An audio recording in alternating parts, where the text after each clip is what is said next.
Denzel Washington has been acting for more than 40 years, playing almost everything: Shakespeare, gangsters, action heroes.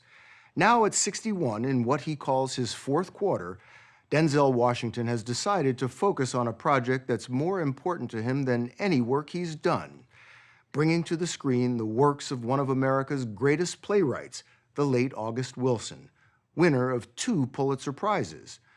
Wilson, who died in 2005, wrote 10 iconic plays known as the American Century Cycle, which explore the Black American experience in each decade of the 20th century. Denzel has committed to producing all of them, 9 for HBO. But Fences, Wilson's most popular work, opens in movie theaters this Christmas. Denzel directs as well as stars. I understand that you made it clear to everybody on the set that you're not after good, you're after great, and that anybody who's coming to work on this film Where'd you hear that? has to want great.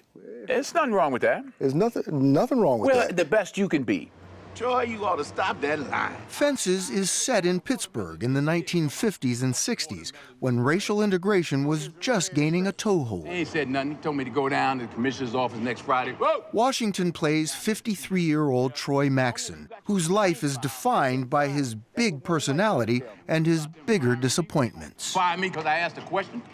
That's all I did. He is a garbage man who had great ability to play baseball, but he came along at a time blacks weren't accepted yet in the big leagues. So he was frustrated by that. If anybody can drive a truck, how come you got all the whites driving and the colored lifting? Washington filmed Fences in the Hill District of Pittsburgh, a once vibrant black neighborhood where August Wilson grew up. The people who went to work and to church and raised their families here inspired many of his plays. It's a Pittsburgh story, and I wanted to be in Pittsburgh. The stories I get from people, all of that helps to feed the film. Washington turned this vacant Hill District house into the Maxson family home, familiar to many of us who grew up in a black working-class neighborhood at the time. I swear I know this house. Yeah, man. Now you tell me. My aunt lived in this house. Yeah? And the front room and the parlor. The parlor. I'll take you for the tour. This is the dining room. And this... Is it, you got Jesus, Martin Luther King? In the 60s, this was in every African-American house. You know I had to put that in there. You know I put that in there. Every African-American And they ought to be house. felt. You know, that black or whatever, that felt stuff, right? Of course. You got Jesus, Martin Luther King, and John F. Kennedy. And her baby. You notice you don't have no pictures of Troy up there. That's terrible, actually. This is the backyard. The action takes place right out here. What y'all out here getting into? You worried about what we getting into for a woman? Fences is the story of a family unraveling. Troy from his wife Rose, and from his son Corey. Look, boy, the white man ain't gonna let you get nowhere with no football, no way. Now, you get your book learning so you can work your way up at the A&P and learn how to fix cars or build houses. You get your trade. This way you got something can't nobody take away from you. Do you see your father in Troy? In some regards, he couldn't read well. He had the same conversation with me about getting a good trade. You know, he worked for the water department in New York, and he could get me on at the water department. And he said, you know, I could be a supervisor in 25 years. He's like, you get a good job, you get a trade. Secure job. Yeah, a secure job, exactly. And like Rose, my mother could see further, you know. No, he's got to get an education, he's got to go to college, and, you know, he couldn't see that far. Times have changed, Troy. People change. The world changing, and you can't even see it. Huh. Woman, I do the best I can do. I come in there every Friday, I carry a sack of potatoes and a bucket of lard. You all line up at the door with your hands out. I give you the lint from my pockets, I give you my sweat. And my blood, I ain't got no tears, I done spent them. We go upstairs in that room at night, I fall down on you and try to blast a hole into forever.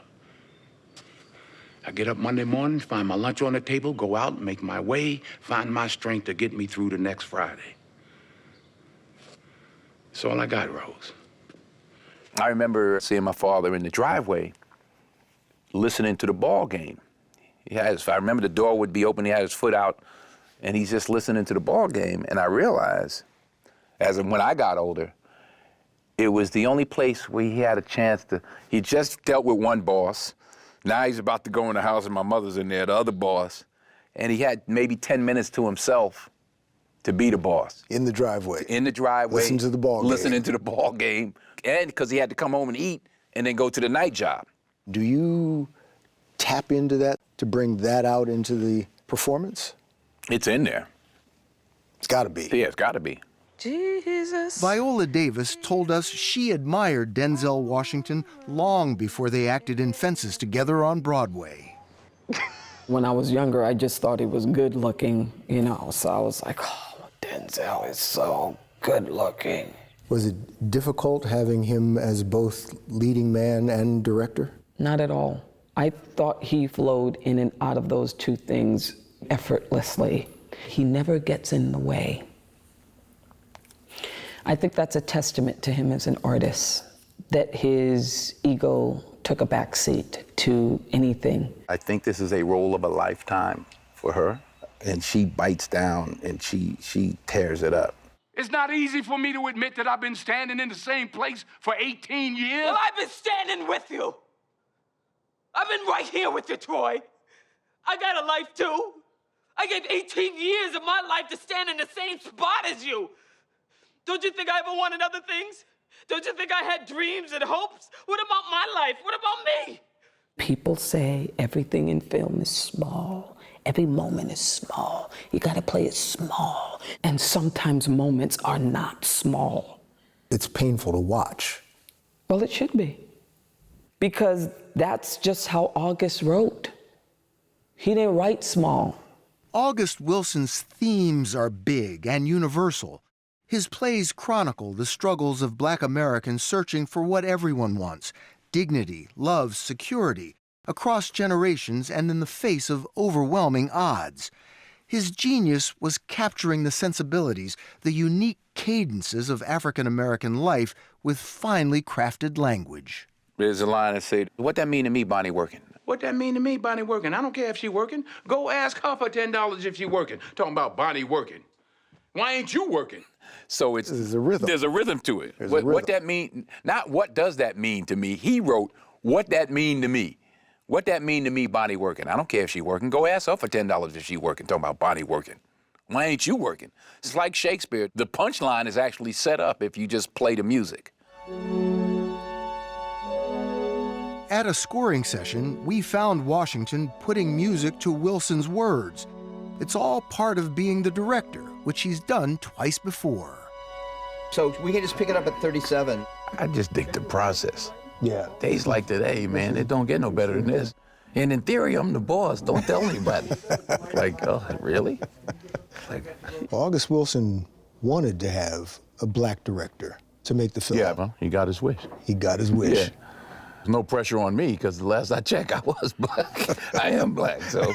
Check. Yeah, I covered that. Yeah. I didn't have to audition. Yeah. He said he didn't think a white director would be able to give It's it cultural. justice. I think it's a cultural thing more than a race thing. And culturally, you understand. no You question. understand this place and these people. No question.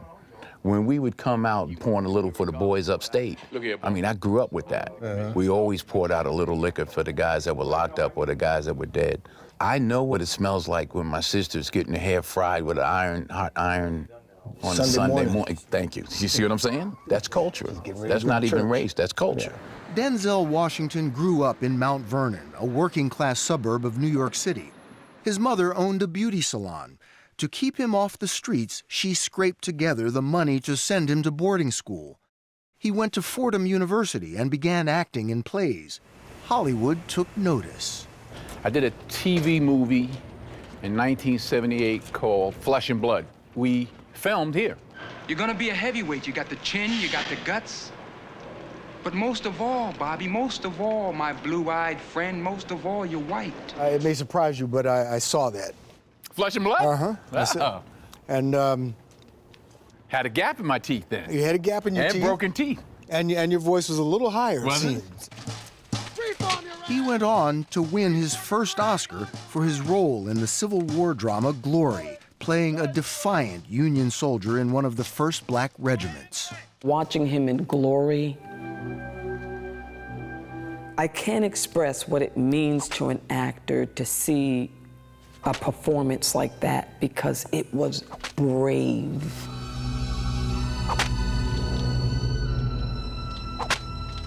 Who would have made a choice to, as they're getting beaten, to play both bravery and pain at the same time?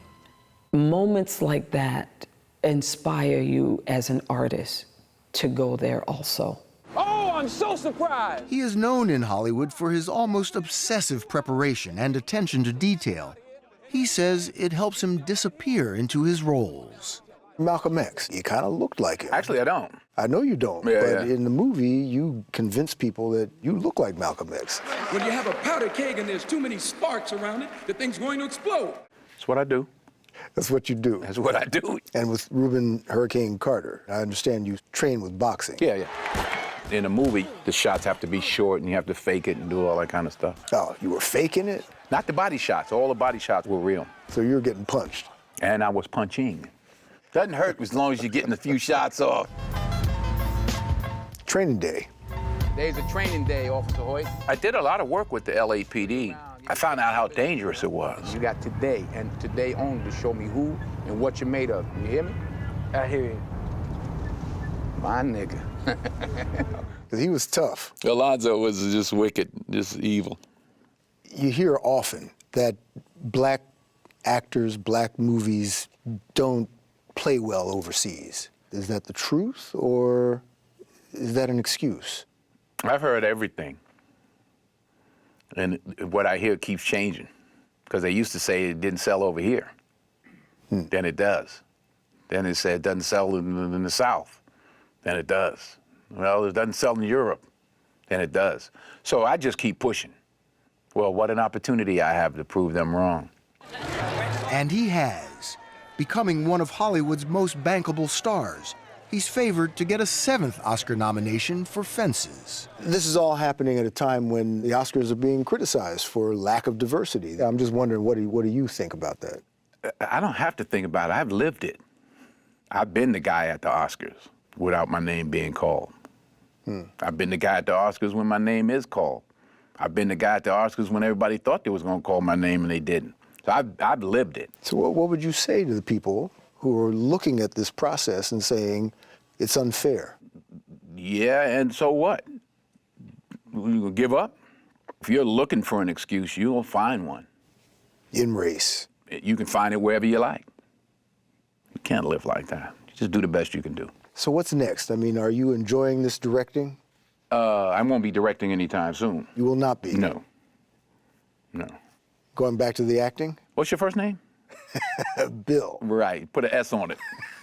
Got to pay a couple of them. That's correct.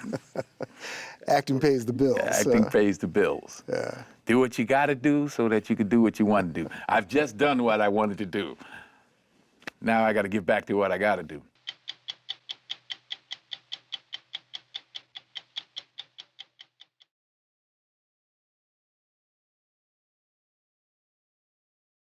Of all the actors that have passed through Hollywood, very few, if any, have had a career like Bryan Cranston. He knocked around Tinseltown for decades before finally landing his first leading role at 50, Walter White on Breaking Bad, a very tough act to follow. But since then, things for Cranston have been breaking good. He won a Tony Award on Broadway, an Oscar nomination in Hollywood, all while writing his memoir. It's testimony to his talent, patience, perseverance, and luck. Bryan Cranston was born and raised in Los Angeles and had been a familiar face here for decades, but never a star.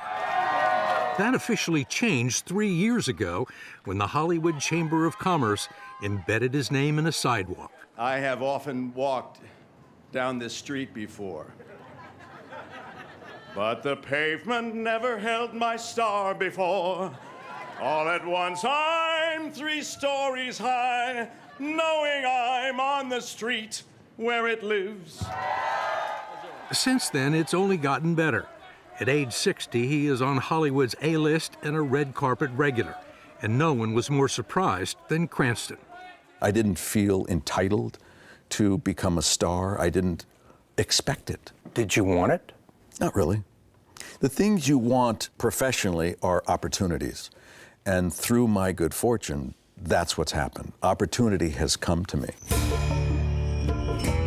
And when it came late in his career, Cranston knocked it out of the park.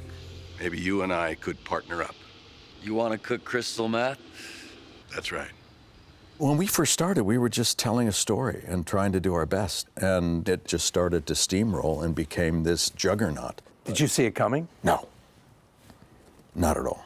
Chemistry is... It's a familiar story now. A meek and depressed high school chemistry teacher with terminal cancer cooks up a scheme to make and market a superior grade of methamphetamine to provide a nest egg for his family after he's gone.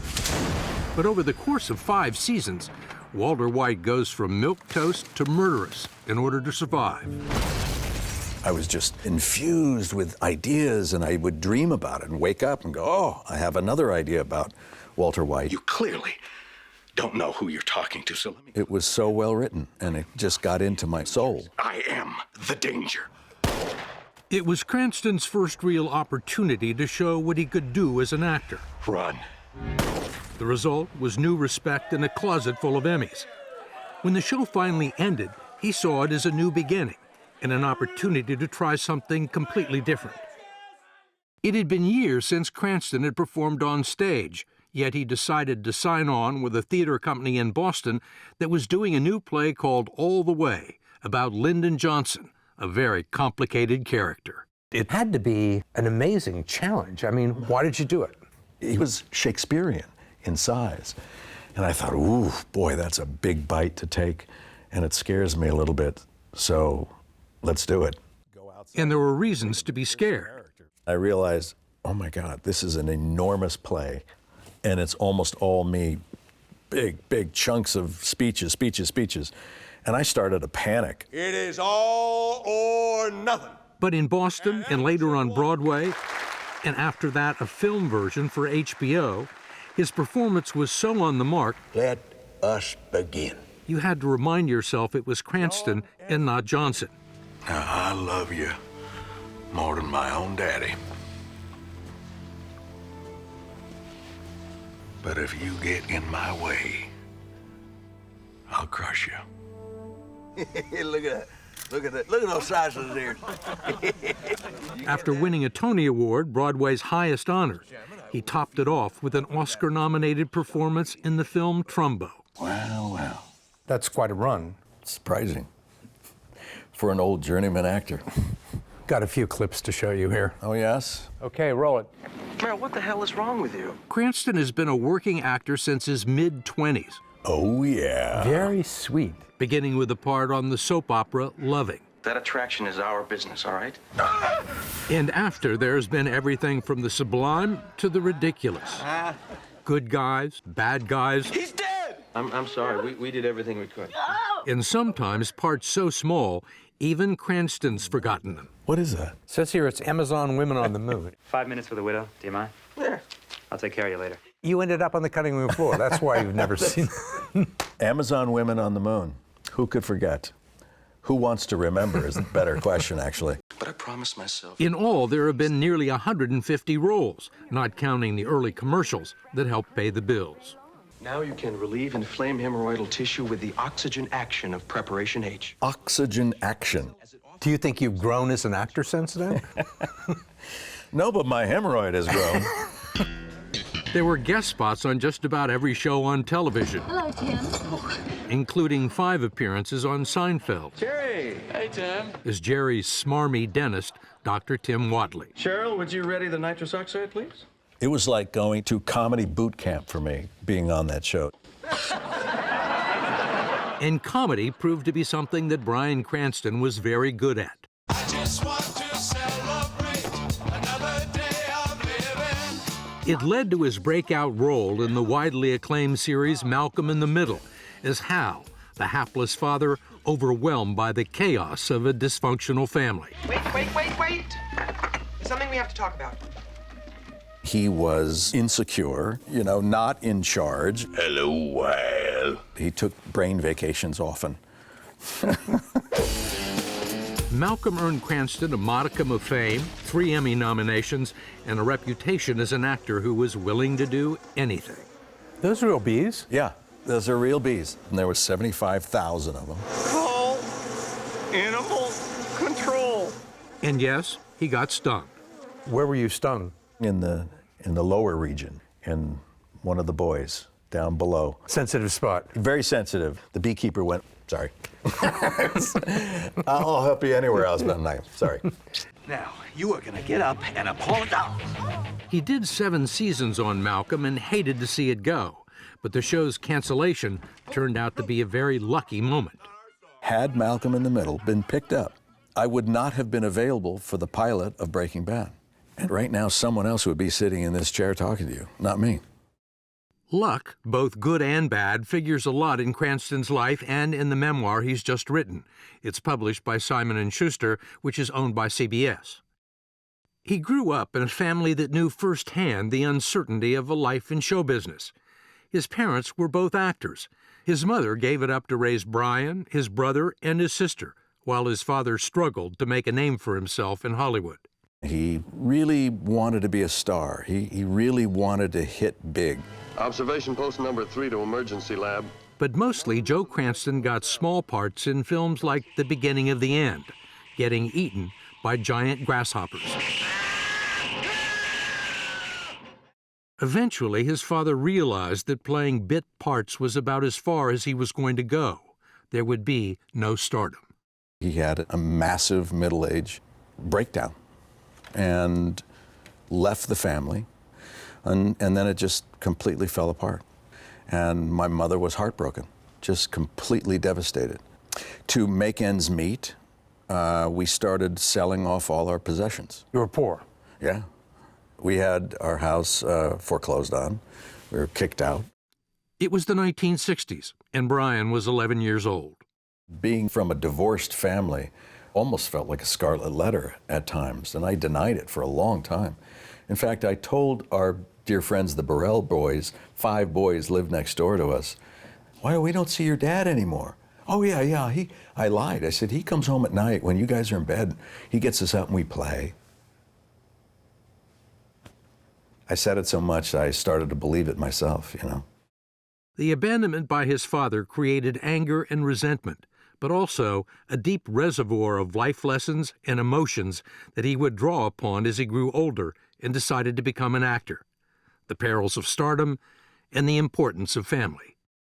30 years ago, on a forgettable show called Airwolf, he met another young actor who was unforgettable.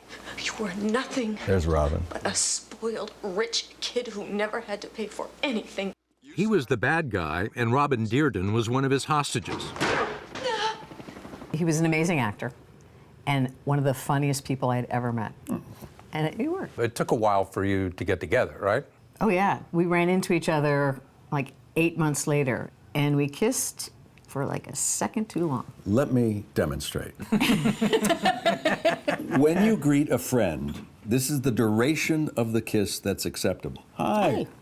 Good to see you, yeah. When you make a mistake and stay too long at the lips, this is how long it is. Hi, how are you? Good to see you. And that's what happened. It was like, uh-oh, what was that? Oh. It was like, oops. The kiss sealed the deal, and they were married in 1989. Among the well-wishers were Cranston's mother and father, keeping their distance from each other. Look at Mommy. Bryan and Robin have been married for 27 years now. They still live in the same house where they raised their daughter, and Bryan still goes to work most every day. Oh, this is where you're shooting the scene. This is where we're shooting the scene. We're in Brooklyn on the set of Sneaky Pete. Let's get busy. A 10-part crime drama Cranston is doing for Amazon Prime on the new frontier of original streaming video. Oh, my God. Okay. He shoehorned it into his schedule between writing the book and making a couple of new movies. This is his baby, and he's running the show, doing 4 jobs at once. Okay. So you're a co-creator. Yeah. You're directing. Yeah. Executive producer. Right. Actor. Yes. I do force myself to sleep with myself to get the job. but that's always a disappointment. What's really important... This day, he's wearing his director's hat, checking camera angles and answering questions from the cast, which includes Margot Martindale. Margot, why don't you take the blouse off and try this on now? Okay, Let's just see if it... It's a busy time, but Cranston wants to take advantage of every opportunity his good fortune has brought him, while his career is still hot. Do you really believe that there's going to be a time when people said, no, no, thank you, not him anymore? I don't. Oh, yeah. You do? Oh, it's cyclical. I'm riding a wave right now, and I recognize that. But I want to do as much work as I can, do the best I can. And when it's all said and done, and they say, get out of the water, you're done, I want to be so exhausted that I look forward to it. It's like, oh, you're right. I don't want to have anything left in the tank. We thought we would be remiss if we ended the story without revealing to Cranston's many fans some very personal information he shared while discussing his two favorite characters, Hal on Malcolm in the Middle and Walter White from Breaking Bad. Big difference between Hal and Walter White. There's quite a bit of difference between, although tighty whities were running theme. Were in common. That was a thing. I thought about that. For Hal, it was that he was just a big boy, so the tighty whities seemed to make sense. For Walt, the tighty whities also made sense because they were pathetic. Pathetic? Yeah. Does that mean you wear boxers? I do. Yeah, I do wear boxers. Yes. Or nothing at all.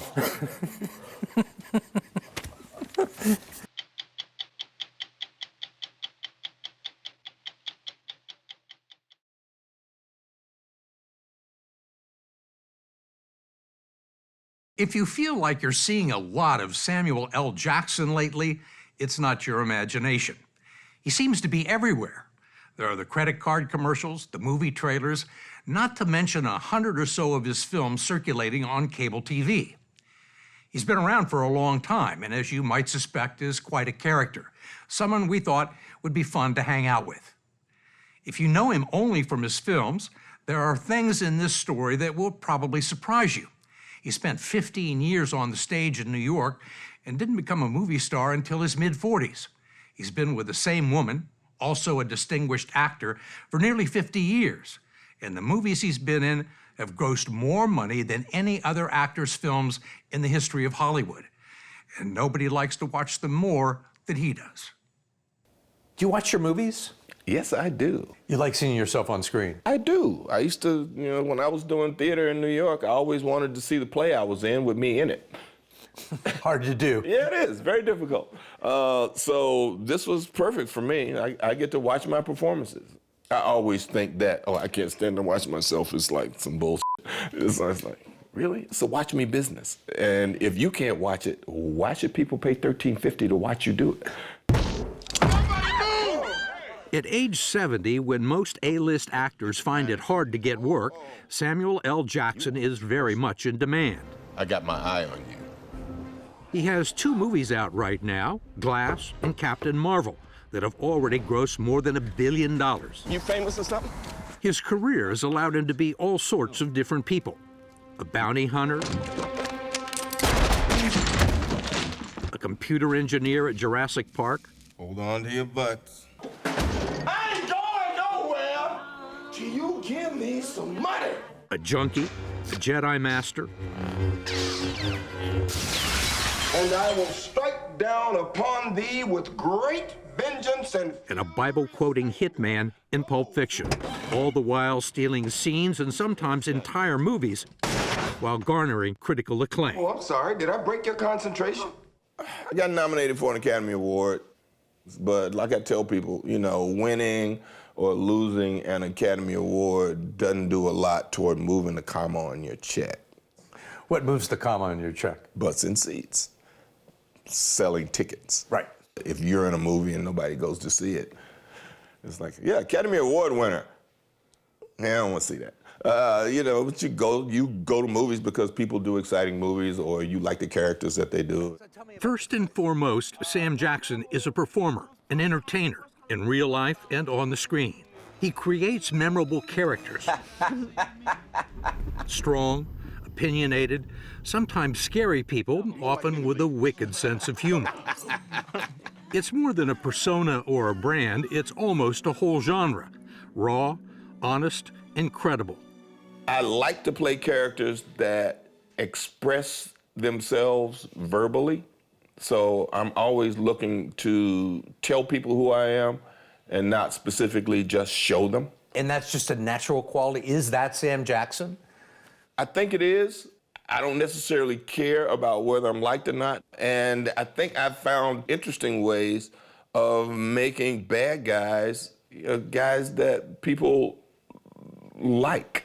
How do you do that? You try and keep people as human as you possibly can keep them until they have to do the thing that they have to do. And that's your genre? I hope so.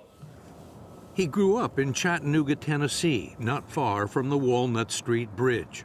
His grandmother told him stories about black people being lynched there. We used to ride our bicycles down this hill, 3rd Street. It was the totally segregated Jim Crow South. Everywhere he went and everyone he knew was black.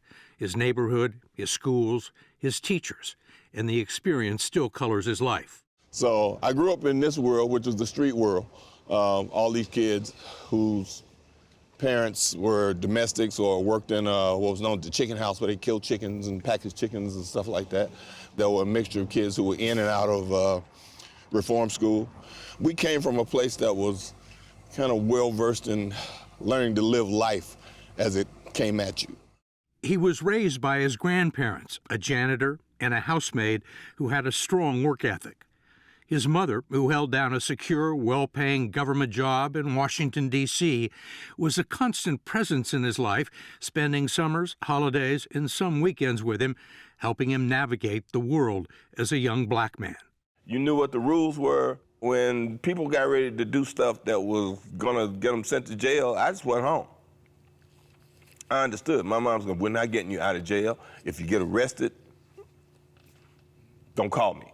I had a greater fear of the people that I lived with who provided for me than I did of being your friend and hanging out with you and doing something stupid that's going to get me in trouble.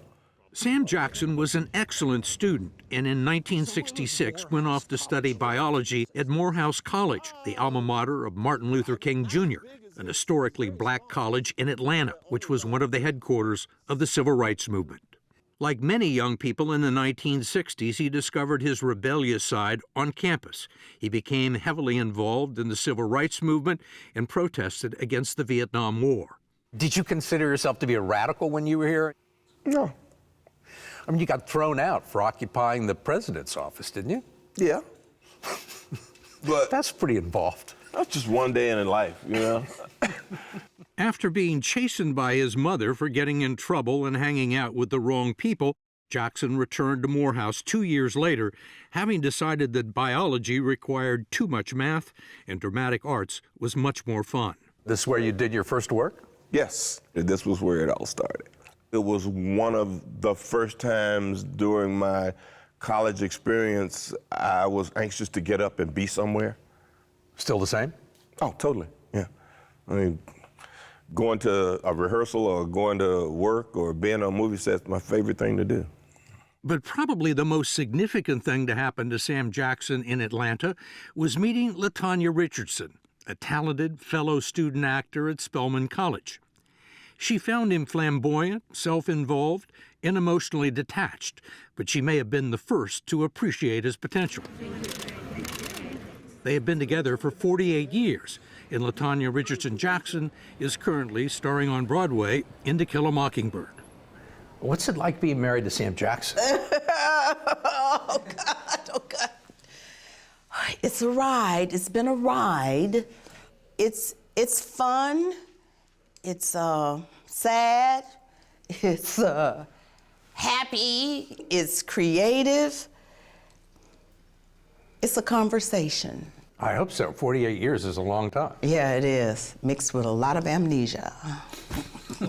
They would spend 15 years in New York as struggling stage actors, raising a daughter, Zoe, and keeping company with the small community of other struggling black actors that included Denzel Washington, Morgan Freeman, Lawrence Fishburne, and Wesley Snipes. We would go and watch each other work. We partied together. When you weren't working, everybody had the same unemployment office pretty much, so you see each other on Mondays at unemployment.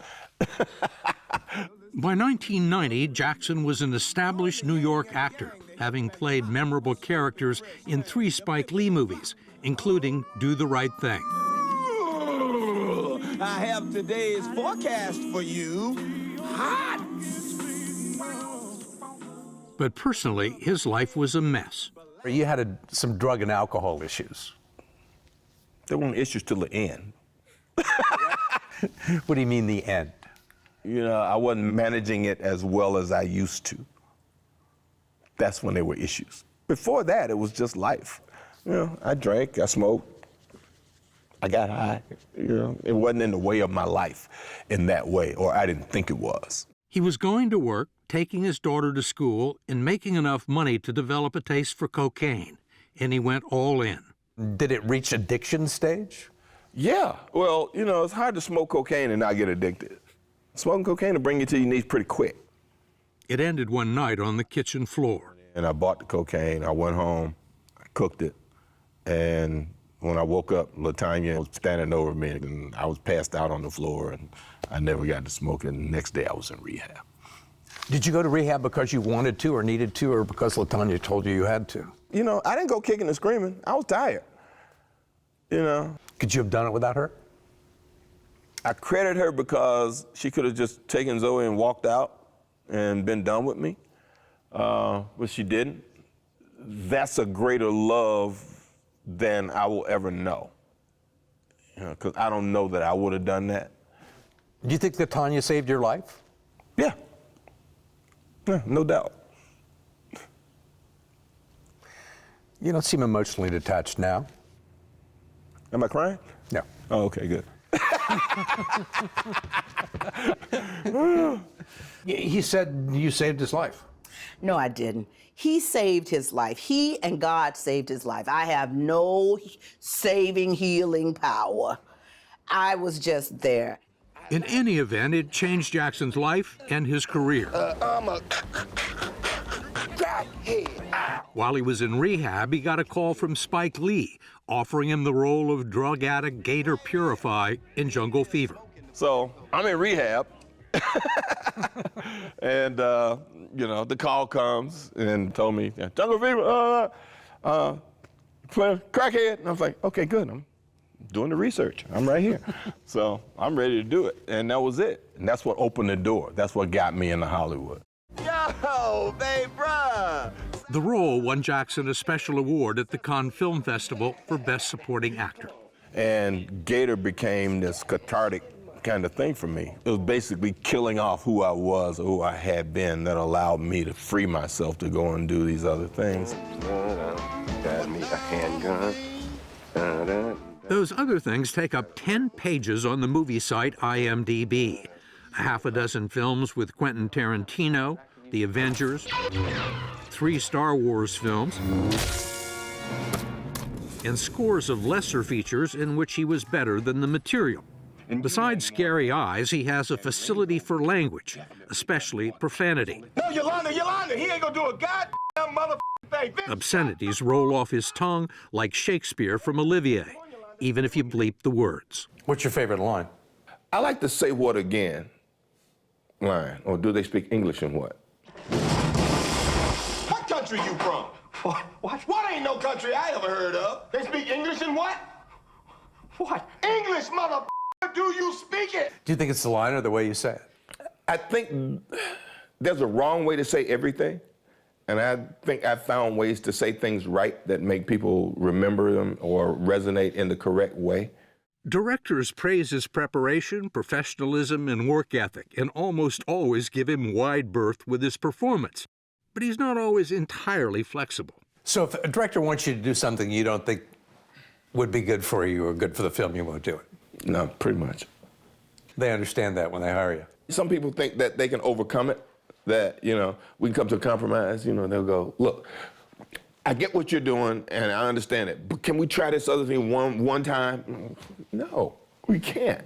Because if I do it one time and it's on film, when you go to the editing room, that's the thing you like. That's the first thing you're gonna look at, not the logical thing that I did. So let's just not do what you wanna do. So you don't have that option. His mantra has always been, what does the audience want to see? And then he tries to give it to them. That's what I was taught when I was doing theater, that when you come on stage, you want to light it up to the point that when you leave, people want to go with you. And I hope that's who I am when I show up.